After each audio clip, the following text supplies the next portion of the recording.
Now we're going to take a look at security measures that can be applied prior to giving someone employment with your organization. So to begin with, security responsibilities should be addressed prior to employment in adequate job descriptions and in terms that are outlining the conditions of an individual's employment with your organization. In order to reduce the risk of theft, fraud, or misuse of facilities, all candidates for employment, contractors, and third-party users should be adequately screened, especially for sensitive jobs.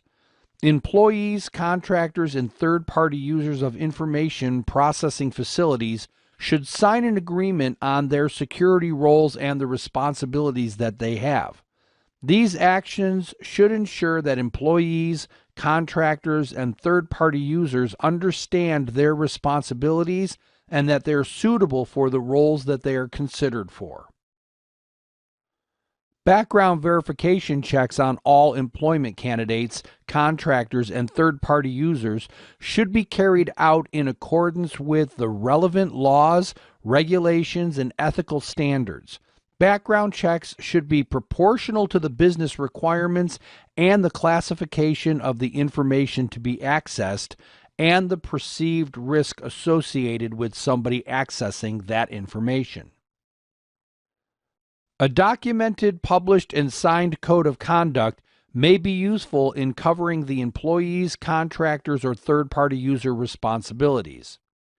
Areas of responsibilities might include maintaining confidentiality, data protection best practices, ethical behavior in the workplace, appropriate use of the organization's equipments and facilities, and reputable behavior expected by the organization. Well, what about during employment? An organization should ensure that employees, contractors, and third-party users are aware of information security threats and concerns, thereby equipping them to support organizational operational security policies in the course of doing their normal day-to-day work. Initial security awareness training should be required as part of the onboarding process.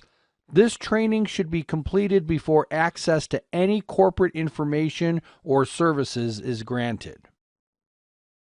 The security awareness training should be relevant to the person's role, responsibilities, and skills. It should provide information on known threats, how to obtain more information on security-related issues, and finally, the proper channels for reporting information security incidents.